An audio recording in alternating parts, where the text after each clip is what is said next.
Hello everyone, welcome to the channel of KV Teachers Guild. Students, this is part 2 of class 6th history chapter Vital Villages Thriving Towns. इस chapter के starting के कुछ topics हम लोग previous video में cover कर चुके हैं, जिसमें हमने देखा कि विलेज में किस तरीके से अभी नए टूल्स का लोग यूज़ करने लगे, इरिगेट करने लगे अपने फील्ड्स को, कैसे टाउन्स जो है वो फ्लरिश हो रहे थे धीरे धीरे. वो पार्ट 1 में कवर हो चुका है. जो रिमेनिंग टॉपिक्स है we will cover in this video. तो चलिए स्टार्ट करते हैं. Part 2 vital villages thriving towns. We were on page number 84 और यहाँ पर आपको कॉइन्स के बारे में बताया हुआ है. You may have notice how wealth is measure in terms of coins in the story on page 82. Page 82 पे आपको जो जातक की कहानी दी हुई थी, जातक से एक स्टोरी दी हुई थी, वहाँ पर हमने देखा कि कैसे वो पर्सन अपने घास को बेचकर उसके बदले में कॉइन्स लेता है, मिठाई और ये सब एक्सचेंज जब करता है, होटल में जाता है तो रैट देता है, 1 कॉइन लेता है. तो उससे पता लगता है कि पहले जो वेल्थ है, जो आपकी संपत्ति है, वो कॉइन्स में मेजर की जाती थी. कहानियों से आर्कियोलॉजिस्ट ने ये आइडिया लगाया. Archaeologists have found several thousands of coins belonging to this period. और इस पीरियड से बिलोंग करते हुए कई हज़ार कॉइन्स आर्कियोलॉजिस्ट्स को मिले भी हैं खुदाई में. Obviously the earliest coin which were in use for about 500 years were punched mark coins. जो सबसे पहले जो कॉइन्स, सबसे पुराने कॉइन्स जो यूज़ किए जाते थे, जो लगभग 500 साल तक यूज़ में रहे, वो थे हमारे पंच मार्क कॉइन्स. जैसे कि आपको नीचे दिखाए भी हुए, सोने या चांदी के ये कॉइन्स हैं हमारे, या फिर किसी मेटल के बने होते थे.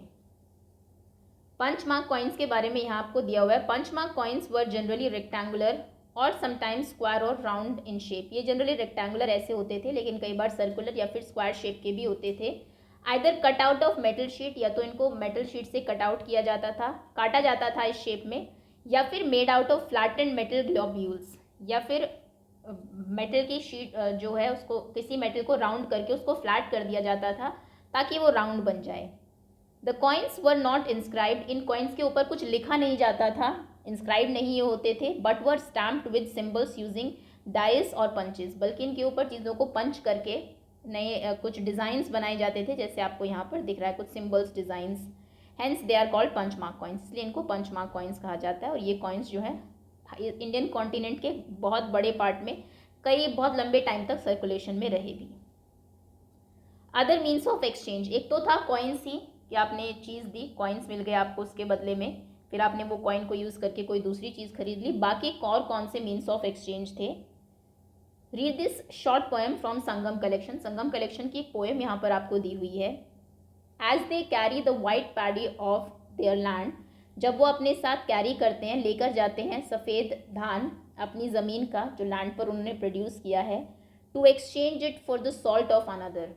उसको एक्सचेंज करने के लिए बदले में किसके? सॉल्ट के, नमक के.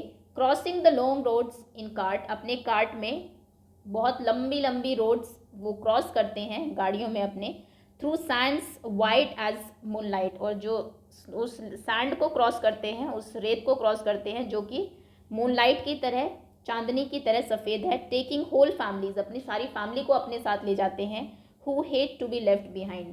फैमिली को पीछे रह जाना, कि आप चले गए, पीछे रह जाना से वो नफरत करती है उनकी फैमिली, तो वो भी साथ ही चली जाती है. The departure of the salt merchants. और जब ये सॉल्ट मर्चेंट्स का, नमक के सौदागरों का डिपार्चर होता है, ये जाते हैं, लीव द सिटी एम्प्टी. शहर को पूरा खाली कर जाते हैं. ओके, सो मर्चेंट्स हैं जो कि अपनी पैडी के बदले सॉल्ट को एक्सचेंज करेंगे. मतलब दूसरा जो तरीका था मीन्स ऑफ एक्सचेंज का, वो था एक गुड के बदले, एक चीज़ के बदले आप दूसरी जो आपको चीज़ चाहिए वो आप ले सकते थे, जिसको हम इंग्लिश में बार्टर सिस्टम भी कहते हैं. मेरे पास कोई चीज़ है, आपको वो चाहिए, आपके पास जो चीज़ है वो मुझे चाहिए, तो हम एक्सचेंज कर लेते हैं. इसको बार्टर सिस्टम कहा जाता है. Salt was produced plentifully along the sea coast. ये तो हम जानते हैं, समुद्र के किनारे जो सॉल्ट है वो काफ़ी मात्रा में प्रोड्यूस होता है. अब बात करते हैं सिटीज़ की, विद मैनी फंक्शंस, जिनमें बहुत सारे फंक्शंस होते थे शहरों की. वेरी ऑफन, अक्सर, a single town was important for a variety of reason. एक अकेला शहर कई कारणों से इम्पॉर्टेंट था, महत्वपूर्ण था. Let us look at some example of Mathura.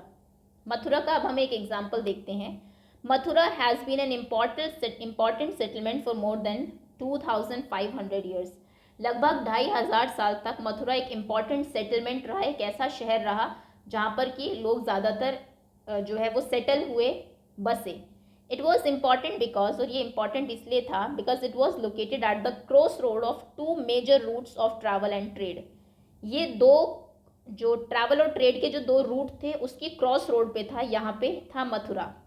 और वो दो रोड कौन सी है? From the north west to east, जो इंडिया में नॉर्थ वेस्ट से लेकर आसाम की तरफ से ईस्ट की तरफ जाती है, माफ़ करिएगा नॉर्थ वेस्ट से लेकर यानी कि कश्मीर की तरफ से ईस्ट की तरफ जाती है, आसाम की तरफ जाती है।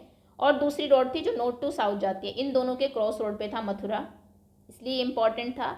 There were fortification around the city, इस शहर के चारों तरफ फोर्टिफिकेशन हो रखा था, मतलब ऊंची ऊंची दीवारें बनाई गई थी, किलेबंदी जिसको बोलते हैं हो रखी थी। एंड सेवरल श्राइन्स, और यहाँ पर कुछ श्राइन्स भी थे, बहुत सारे मंदिर भी थे। Farmers and herders from adjoining areas, आसपास के जो एरियाज थे वहाँ से फार्मर्स, किसान और हर्डर जो थे, पशुओं को पालने वाले जो लोग थे, provide food for people in the city, इस शहर में रहने वाले लोगों को खाना प्रोवाइड कराते थे, क्योंकि शहर में खेती नहीं होती, बाकी काम होते थे वहाँ पर। Mathura was also a centre where some extremely fine sculptures were produce, Mathura एक वो भी सेंटर था जहाँ पर बहुत फाइन स्कल्पचर, बहुत बेहतरीन मूर्तियाँ बनाई जाती थी, उसका भी ये सेंटर था। अराउंड 2000 ईयर्स अगो, लगभग आज से 2000 साल पहले, Mathura became the second capital of Kushans, Kushan की सेकेंड कैपिटल बनी Mathura. About whom you will be reading in chapter 9, Kushans के बारे में हम लोग चैप्टर 9 में पढ़ेंगे। Mathura was also a religious centre, Mathura एक रिलीजियस सेंटर भी है, धार्मिक जगह भी है। देयर वर बुद्धिस्ट मोनेस्ट्रीज, यहाँ पर बहुत सारी बुद्धिस्ट मोनेस्ट्रीज भी थी, जैन के श्राइन्स भी थे, जैन मंदिर भी थे। And it was an important centre for the worship of Krishna, Krishna के वर्शिपर्स के लिए भी ये, उनकी कृष्ण भक्ति का भी एक इम्पॉर्टेंट सेंटर है। Several inscriptions on surface such as stone slabs and statues have been found in Mathura, कुछ इंस्क्रिप्शंस मिलते हैं यहाँ पर, कुछ लिखी हुई चीज़ें मिलती है, यहाँ के जो स्टोन स्लैब्स हैं, जो पत्थर है या फिर स्टैचू, मूर्तियाँ जो बनाई गई हैं उनके ऊपर मथुरा में कुछ चीज़ें इंस्क्राइब्ड है। Generally these are short inscriptions, generally ये जो लिखी गई है चीज़ें ये छोटी छोटी है। Recording gifts made by man, किसी आदमी ने या फिर किसी वुमेन ने कोई गिफ्ट दिया है अगर कहीं पर, उसका नाम लिख दिया गया इंस्क्राइब करके पत्थर पे गोद के एक तरीके से। टू मोनेस्ट्रीज या श्राइन, किसी बुद्धिस्ट की मोनेस्ट्री में या जैन की श्राइन में किसी ने अगर कुछ दिया है, गिफ्ट दिया है, कोई दान दिया है, वो लिख दिया गया। These were made by Kings and queen's, officers, merchants and craft person, ये जो इंस्क्रिप्शंस हैं ये राजा रानी या फिर जो वहाँ के ऑफिसर्स थे वो लोग बनवाते थे अक्सर, जो कि शहर में रहते थे। फॉर इंस्टेंस, जैसे कि inscriptions from Mathura mentioned gold Smiths, Mathura में जो इंस्क्रिप्शंस मिले हैं उनमें सुनारों का, गोल्ड स्मिथ का, ब्लैक स्मिथ्स लोहारों का, वीवर्स बुनकरों का, बास्केट मेकर्स टोकरी बुनने वालों का, गार्लैंड मेकर्स माला बनाने वालों का, और परफ्यूम्स का भी जिक्र है। ये सब चीज़ें वहाँ पर लिखी हुई हैं। Okay, next craft and craft persons. अब हम बात करेंगे जो क्राफ्टिंग का काम करते हैं। We also have archaeological evidences for crafts के भी हमारे पास कुछ आर्कियोलॉजिकल एविडेंसेस हैं। These include extremely fine pottery, और इसमें क्या क्या चीज़ें हैं, बहुत ही अच्छे से बनी हुई पॉटरी जो है, मिट्टी के जो बर्तन है, known as the northern black polished ware, जिनको NBPW यानी कि नॉर्दर्न ब्लैक पॉलिश्ड वेयर कहा जाता है। काले रंग के जो पात्र हैं, बर्तन हैं, काले ब्लैक कलर से polished. It gets its name from the fact that it is generally found in the northern part of subcontinent, और नॉर्दर्न इसलिए इनके नाम में है क्योंकि ये नॉर्थ पार्ट में पाए जाते हैं generally. Remember that the archaeological evidences for many craft में नॉट हैव सर्वाइव, और ये भी ध्यान रखिए कि जो एविडेंसेस मिले हैं, सबूत जो हमें मिले हैं, उनमें कई सारे ऐसे भी हैं जो सर्वाइव नहीं कर पाए। मिट्टी के बर्तन हैं तो इतने सालों के बाद कहाँ वो मिट्टी में ही मिल गए काफ़ी, तो अगर ये मिले हैं तो कितने फाइन तरीके से बनाए गए होंगे कि अब तक भी ये एज इट इज़ हैं। We know from the text that the manufacture of the cloth was important, और जो कुछ टेक्स्ट हैं यहाँ पर जो लिखी हुई चीज़ें हैं उनसे हमें पता लगता है कि जो मैन्युफैक्चरर्स थे यहाँ के कपड़े बुनने वाले जो थे, कपड़े बनाने वाले जो थे, वो काफ़ी इम्पॉर्टेंट थे। These were famous centres, there were famous centres such as Varanasi in the north, कुछ फेमस सेंटर्स थे जैसे कि नॉर्थ की अगर हम बात करें वहाँ पर Varanasi, and Madurai in south, और साउथ में Madurai. Both men and women work in these centres, और इन सेंटर्स पे दोनों ही लोग, मेन और वुमेन दोनों ही काम करते थे। ठीक, मतलब कपड़ा बनाने के 2 सेंटर्स अगर आपसे पूछे जाएंगे, नॉर्थ में होगा आपका वाराणसी और साउथ में होगा Madurai. Many craft person and merchants now formed associations known as श्रेणीज। बहुत सारे मर्चेंट्स ने मिलके, व्यापारियों ने मिलके, या फिर जो हमारे क्राफ्ट पर्सन थे उन्होंने मिलके अपना एक एसोसिएशन बना ली थी जिसको कि श्रेणी कहा जाता था। These श्रेणीज of craft person provided training, procure raw material and distribute the finish product. ये जो श्रेणी थी, ये क्राफ्ट पर्सन जो काम करने वाले लोग थे, कोई कपड़ा बुन रहा है, कोई बुनकर है, टोकरी बना रहा है, जो भी है उनको ट्रेनिंग देते थे, उनके लिए रॉ मटेरियल कच्चा माल का अरेंजमेंट करते थे, और जो उनका फिनिश्ड गुड्स है, फाइनल गुड्स है, उसको डिस्ट्रीब्यूट करने का, उसको मार्केट में बेचने का काम भी करते थे। देन श्रेणीज of merchants organised the trade. उसके बाद जो श्रेणीज थी मर्चेंट्स की, उन्होंने अपने ट्रेड को, अपने व्यापार को थोड़ा सा ऑर्गेनाइज्ड किया। श्रेणीज also served as banks.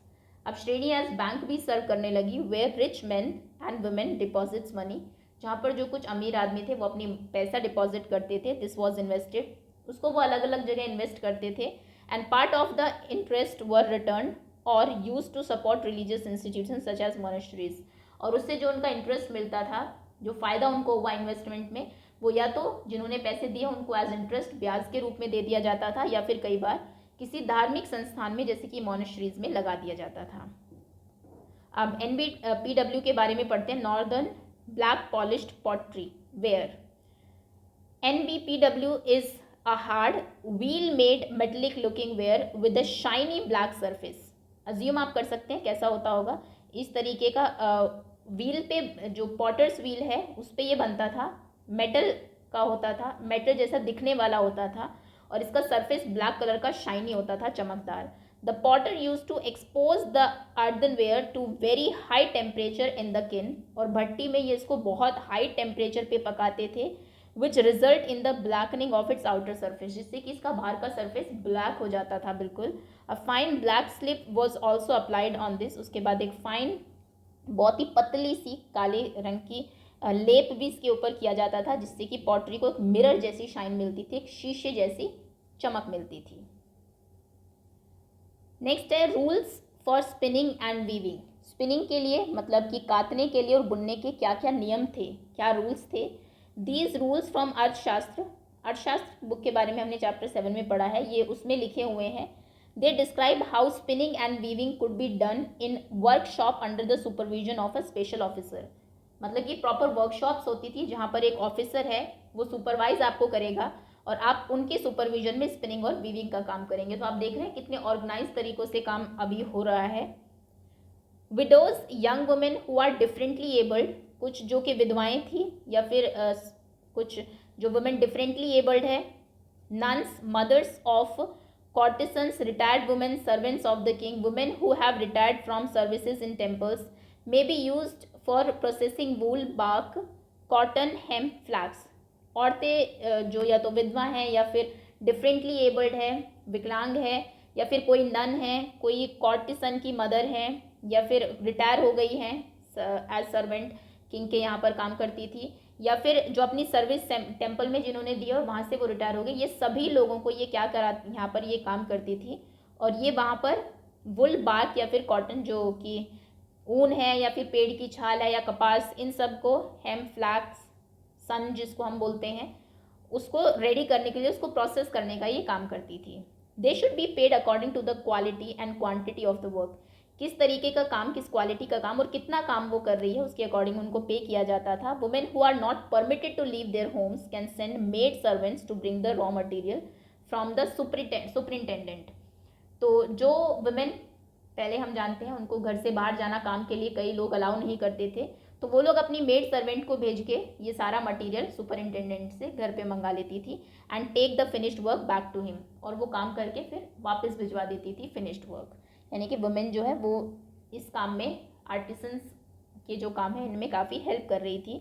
Women who can visit the workshop should go at dawn to give their work and receive their wages. और जो वुमेन कारखानों में ही जाती थी, वर्कशॉप में काम करने जाती थी, उन्हें सुबह सुबह अपना जो अर्ली इन द मॉर्निंग अपना वर्क सबमिट कराना पड़ता था, जिससे कि उन्हें उनकी वेजेस मिल सके.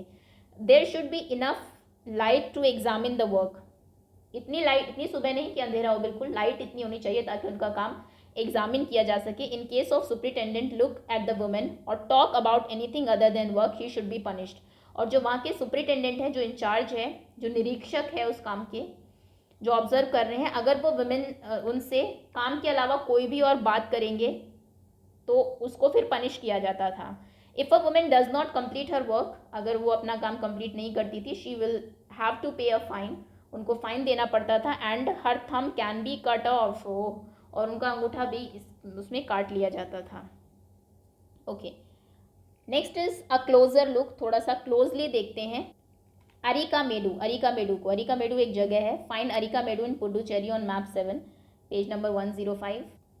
पेज 105 पे आपको एक मैप दिया हुआ है, उसमें पुडुचेरी के पास आप अरिकामेडु को देखिए. And read the box on Rome on page 88. Page 88 पे रोम के बॉक्स पे जो लिखा है उसको पढ़िए. Okay, between 2200 and 1900 years ago, आज से लगभग 2200 से 1900 साल पहले, Arikamedu was a coastal settlement.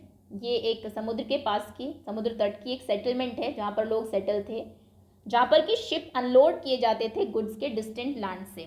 दूर दराज से जो शिप आते थे अपने साथ चीज़ें लेके, उनको यहाँ पर अनलोड किया जाता था, उतारा जाता था, सामान उतारा जाता था.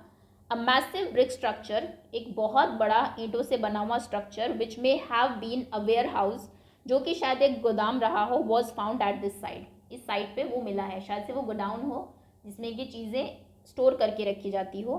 Other finds include pottery from Mediterranean region, और बाकी जो कि चीज़ें यहाँ से मिली है उसमें पॉटरी है, कुछ बर्तन हैं मिट्टी के जो कि मेडिट्रेनियन रीजन से लाए गए हैं. Such as amphora. एम्फोरा एक डबल हैंडेड जार होता है, एक जार जिसमें दोनों तरफ हैंडल होते हैं, जिसमें कि शायद से लिक्विड जैसे कि वाइन या ऑयल रखा जाता होगा.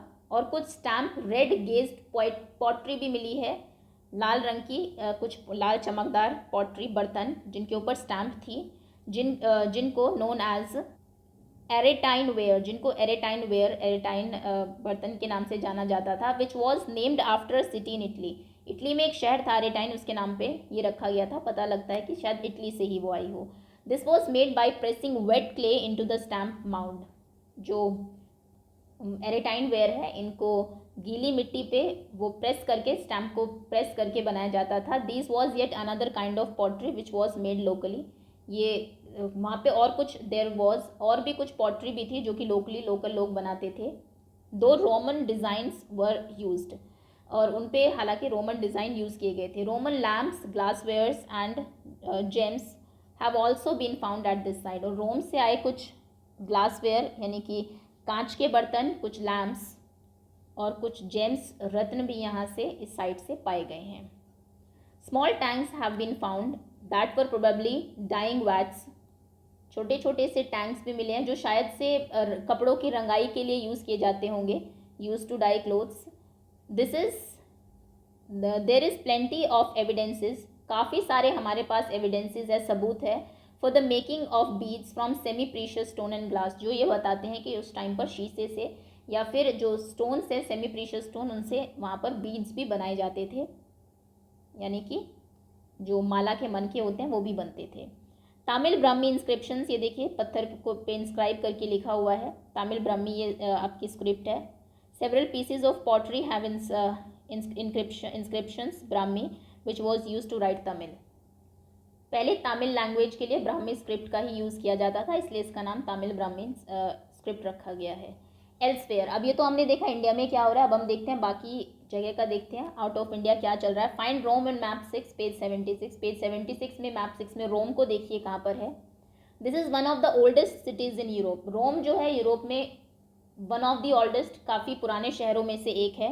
And developed around the same time as the cities in Ganga valley. और गंगा वैली में जब शहर डेवलप होने से शुरू हुए तभी रोम भी डेवलप हुआ.